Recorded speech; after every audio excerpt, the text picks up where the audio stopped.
Welcome to Partners for Growth, a podcast that is developed for organizations and individuals that want to grow together. I'm Poliana Conti, and today I have Matt Hellstern, a big executive, a senior executive, CEO, someone that I really admire and trust. And please help me welcome Matt Hellstern. Hi, Matt. How are you? Hey, Poliana. This is an awesome opportunity to come and spend some time with you. You have no idea how much I admire you as well, as we've worked together a couple of different times in our past, and it was a great partnership together. So Thank you. Just really pleased to be here. Thank you. It's my pleasure. Thank you for accepting my invitation. I appreciate it very much. Matt, talking about your journey, tell us a little bit about, tell the team that is watching us, about how did you get your journey? In summary, what steps, critical steps did you take to become a CEO of an international American company working globally? Yeah, sure, Poliana. When I began my professional career, it was with a large international chemical company, BASF, and I really was unsure of my direction at the time. And I had a tremendous opportunity with them to join their professional development program, which was a rotational program. And that allowed me to gain all sorts of different experiences throughout the business and, choose a path going forward. I will say this, that was also the first time that I had been experiencing a development program. And that came back to help me later on when I became more in a leadership role in what we're doing right now. Those were some of those foundational elements. So I take that all the way back to my first role out of school. It was great. And then, progressing through, the early stages of my career, it was very important to me to move around, a lot of lateral moves, in fact, to gain different types of experiences, different types of businesses, different roles, and really learning the business holistically. So it wasn't just one channel in commercial, in marketing, or in manufacturing, in finance, but moving around and really understanding the interactions of all those different functional groups and business groups together. And then when I was able to lead my first business, that opportunity, I really relished that. It was a business, frankly, that was struggling, break even at best, and a dysfunctional leadership team, which is something that I see over and over again, or have throughout my career, and something that we're going to be talking a lot about today, I'm sure. Mm-hmm. And, it was those varied experiences that allowed me to pull everything together, everything from people leadership to strategy development, execution, and turn that business around into one of the most profitable businesses within the higher company, the broader company. While the senior executives were really happy with the results, for me, it was all about the learnings. What worked, why? Yep. What didn't work so well, and why didn't it? So that was really the foundation, which ultimately led me to leading the different companies. That's excellent. It was exciting. And I've watched your leadership, right? You mentioned dysfunctional groups. It's almost like a dysfunctional family, but you really don't have full control, right? You need to influence. So, yeah. And then when you talk about the priorities, Matt, that reminds me of situations where I saw you as the leader or as the president of the company really helping the leadership team identify what are the critical steps and actions that we need to take while defining strategies to really get them aligning the actions with the purpose, and especially in balancing long-term goals and short-term goals. Yes. Can you talk a little bit about it? How do you make that connection between the purpose and alignment? Yeah, this is why I'm so excited for what you're doing, Poliana. The partners approach that you've outlined here is very much in alignment with my thought process as well. You are talking about the framework, the partners method. Absolutely, nice. the framework here. And I can tell you, when I look at a different business and I come into it, first and foremost, there's some principles and some core values that we need to make sure that are in place, right? For manufacturing companies, it's safety, but always you have integrity and trust. Trust we'll come back to in just a minute. And, those are black and white in my mind. If you don't have these, there are going to be some changes immediately, right? But, as you come into a company or a different business, you have to look at the people first, right? Spend your time there, ask open-ended questions. Do not judge early on. And understand, are they in the right role? Are they strong leaders, or is this a collection of individuals? What is the fit together? And ultimately, what you hear early on may not be true later. So take that time and make sure that you get your team right. Conversely, many people will say, hey, take the first year and get the team right. A mentor of mine early in my career said, absolutely not. You have 90 days. That's part of your first 90-day plan. And I concur. That's you're without those changes, you're providing stress to the organization. So really push there. And then once you have the team together, now you can start working towards alignment, strategy work, and the results. It becomes fun. Early on, it's exactly what you were talking about, Poliana. People. And I still recall our time together when you were more than a partner to me. You were just, we work so closely together, and that's what you really need from an HR partner, because there's just so much conversation going on. Thank you. You mentioned about the alignment, right? Partner alignment makes all sense. And you mentioned the 90 days, right? The first 90 days. When you come to a new position or into a new organization, that time is so critical for you to map the stakeholders. It's all about the new leader companion. We have worked on that. The new leader simulation. Can you... and then you are going to look at all your stakeholders, who is on from your team that is in or he's not in, and all of that strategy and mapping out.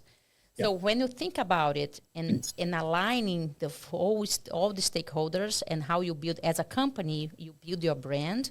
I'm talking about not only the internal the employees, but also how do you, maybe coming out from the script a little bit, but as you touched on this so critical point in terms of building the trust with the stakeholders, right? So 90 days, okay, learn the company, learn the business, understand the stakeholders. Who is your vendors? Who are your customers? Who are your competitors? Who is your team? Can you tell me a little bit more? Because then comes into the relationships from the partners portion on how do you build that trust and strengthen the relationships as you come in as a CEO, for instance. Poliana, you said so much there, and we'll try to break this down into certain pieces. But as far as I'm concerned, trust is the heart of all business, right? You talk about those business working relationships. They're crucial on every level, all different stakeholders, right?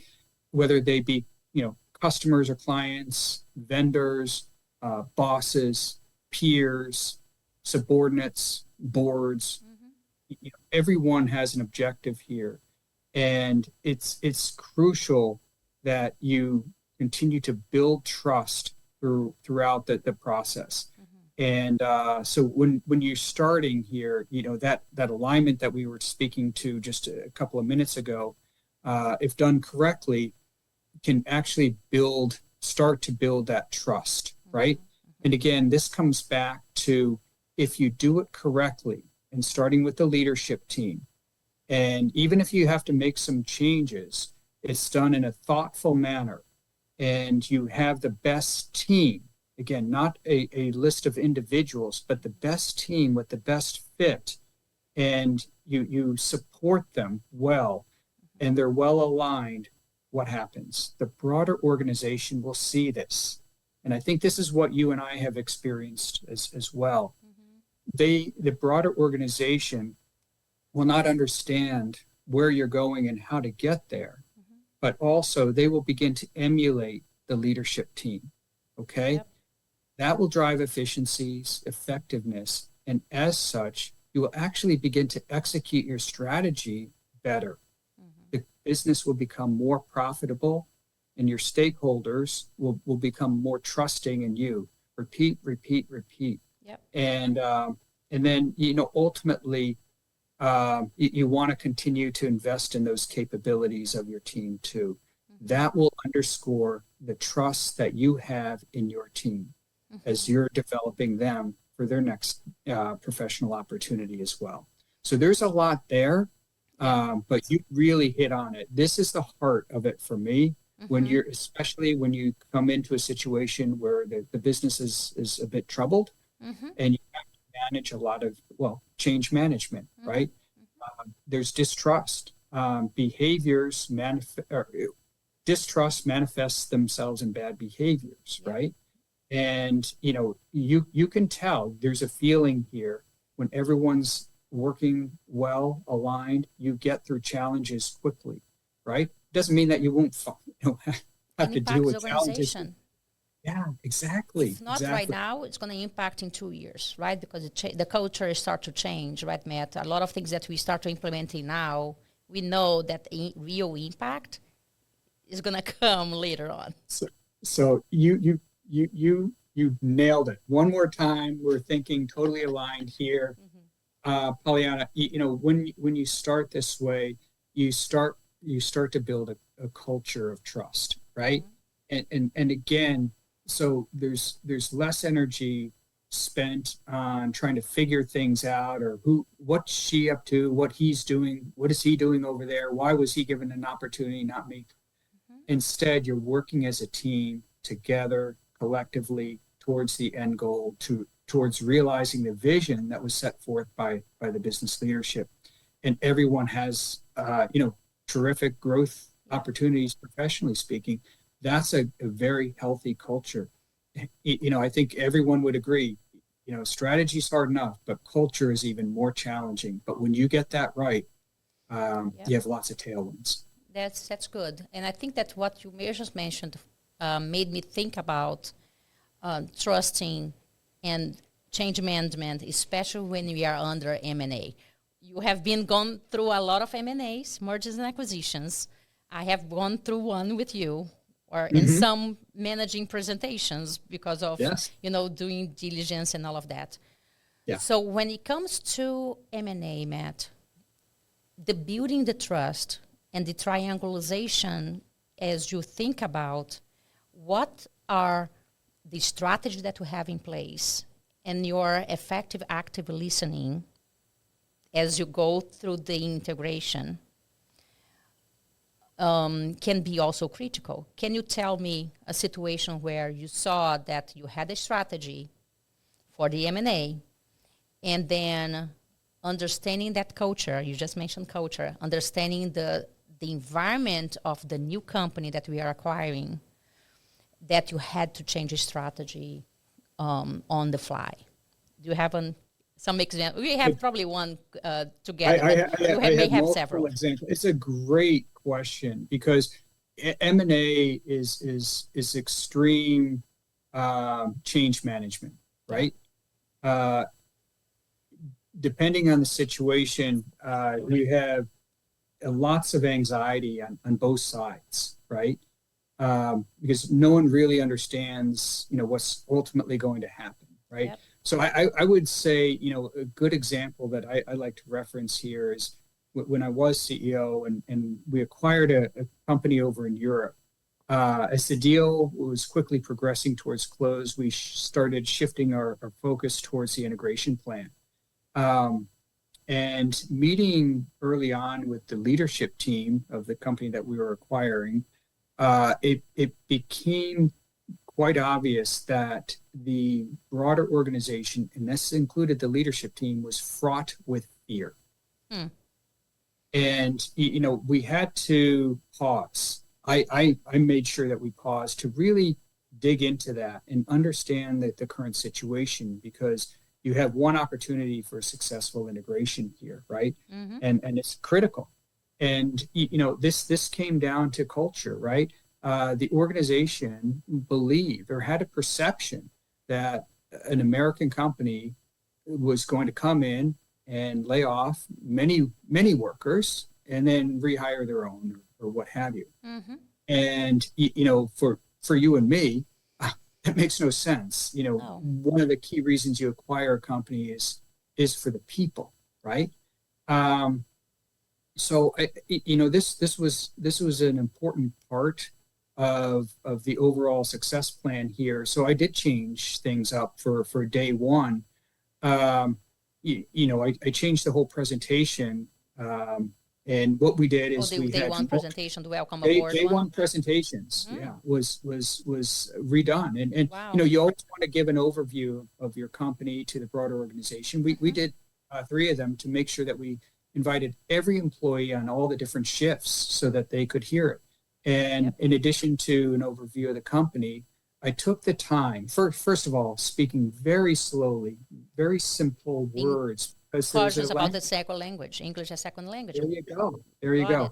So start there. Mm-hmm. And then explain to them very carefully that this is our growth strategy, and pointing out that there was a hole in our growth strategy. And in fact, the company that we were acquiring then fit that hole perfectly. And together, collectively, we were going to be able to accelerate our growth. So in reality, right, it was a classic 1 + 1 = 3 situation. Yep. And we would be further investing in the site. And that included people, right? So they knew what was about to happen. Exactly. And instead, this would provide them growth opportunities for their professional career. Well, I can tell you the very first meeting that we had, Poliana, the people that walked into the conference room, very closed in their body language, right? Arms crossed, no smile. You observe that, yes. You are very good with that. Yeah, it's hard, right? Mm-hmm. And you had to break through all of that. By the time the third one came around, people are walking in, very receptive, smiling, because they already talked to each other, of course. That's the corridor of the conversation. But this is part of building the culture, building the trust, step by step by step. You and I had a similar situation in Asia, and it's really taking that time up front and to understand that part of the equation, the human part of the equation, as opposed to a typical American leader, right? Hey, this is our company. This is what we're doing. Let's go. Yeah. Wow. It just reminded me of this Asia situation. And as you were talking, I remember when we came from BASF, but I remember one of the acquisitions that we were together, also a portion of BASF, that we were there in South Korea, right? We were thinking, just talking to the audience here, we were thinking about, we had a strategy to have an office, remember, Matt? An office that we say, okay, there is an office there today in Seoul. Let's just close that office. The team that is there is from sales. So they are going to be happy because these are field employees. We had the strategy, okay, you're going to reduce costs, right, fixed costs and all of that. So we decided, okay, let's do the triangulation, even to choose where the office should be. Then we learned, don't put me to work at home, because it's part of that culture. Wouldn't make sense for the team. I don't know. I'm not going to get into that. But also in Barcelona, what would my family think? What would my friends think? What my friends are going to think? What my neighbors are going to think? They're going to think that I'm not successful. Remember? Yes. So that was a mind-blowing to me, because we thought that we were doing a good thing for you, and we'll be thankful to work from home. But there's don't put me at home. Nope. Stop that. So it's very interesting. And the same thing when we were in Barcelona, at the site and at the plant. I don't know if you remember that. We were making a point of explaining the growth strategy and why we acquired them. Yes. They have never even had the conversation about strategy from the prior company. So that connection there, do you remember that? That connection Yes, there absolutely. was also important. And it's part of the fear. They also had fear, right? And that's human nature, Pollyanna. You're hitting on all of these really important points. And if you don't take the time, pause, and recognize that, people process differently, right? It's like the DISC model that you work with, right? Yep. When and we can talk a lot about communication, which is so important. But taking the time and recognizing that people process differently, and to help them understand the why, the how, is crucial. You'll end up, it's a lot of work up front, a lot of work, but ultimately yields a much better result for everyone. Wow, you just brought this situation, because we really put the strategy together. Okay, we are communicating with 4 different styles of people, right? Yeah. And we take that even at home, or if in every single situation where we are, depending on how you touch on change management, depending on how you implement the change, a lot of people can step out just because they don't comprehend, or you didn't get them involved, or they can even be that passive-aggressive. You start to establish the passive-aggressive approach because they don't know if they can trust you if you don't listen to their point of view, right? Correct. Listening and acknowledging, and many times you still disagree, and that's fine. Right. But be professional and take the time. They will respect. Most people will respect that. And then you have investment, $100 million investment on an acquisition or more. Yeah. Yes. With a potential revenue of $400 million, and then you don't implement the right integration or even optimization after. It's not only, doesn't stop on the integration, right?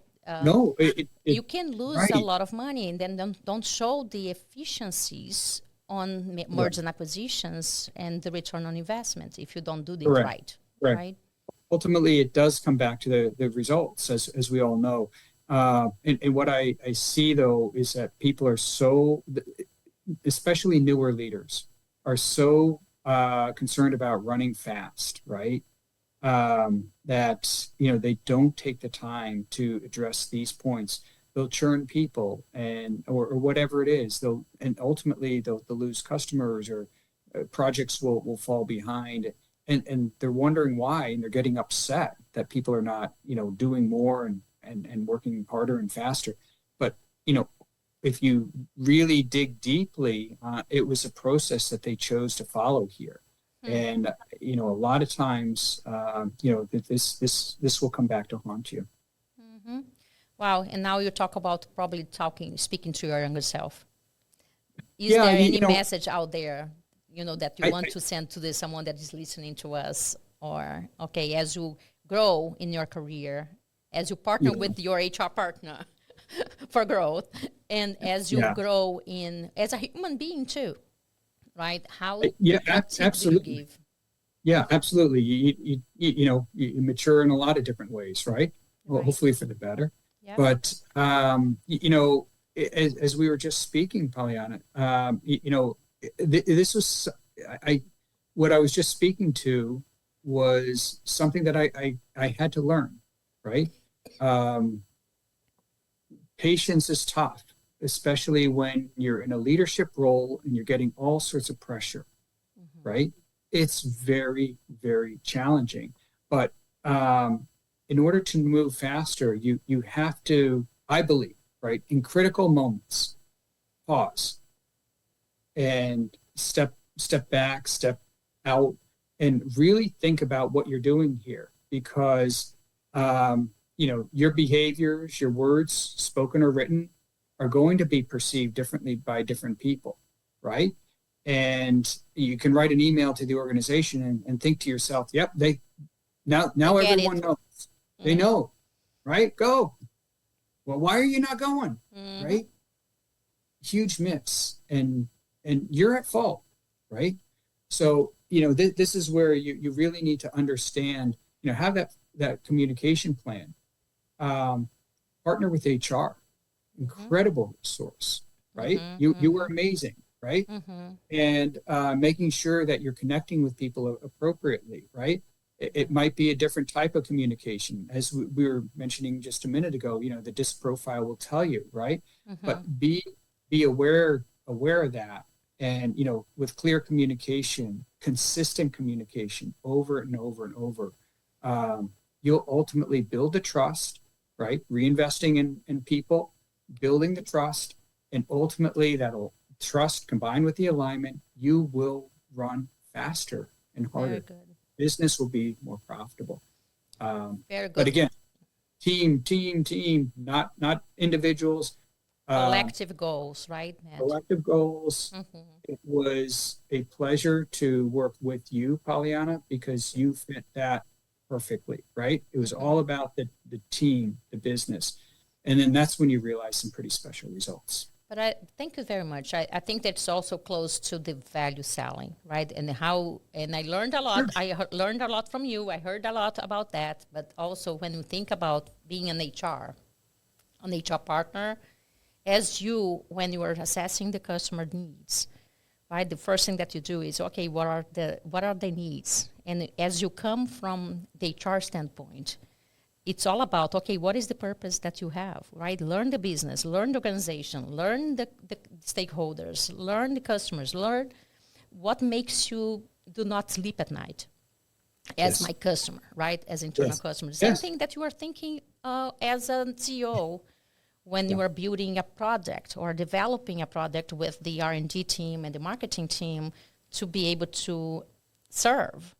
Right? Yes. From the HR perspective, I think that's exactly the same thing. And I'm grateful that it's a nice feedback. Thank you, Matt. But it's really thinking about how can I be a better partner? And that's why I use the partners method is how can we do become a partner to grow, to help the others grow, right? Absolutely. Poliana, and your approach, with the partners approach and how you're, how you've worked with others, it exemplifies, how HR should be working together with the leadership team and the business president, CEO, whomever, right? I didn't expect that. Thank you. Well, it's true. So again, I just, want to emphasize that, there's so much complexity in today's business world. Yep. Don't let that, distract you from what is really important. And I think what we touched on today is really important. Very good. And that brings sustainability, right? Because you also talked about governance. And when we talk about governance, it's not only about the process, but how you do things in the company. So I appreciate everything that you did share here.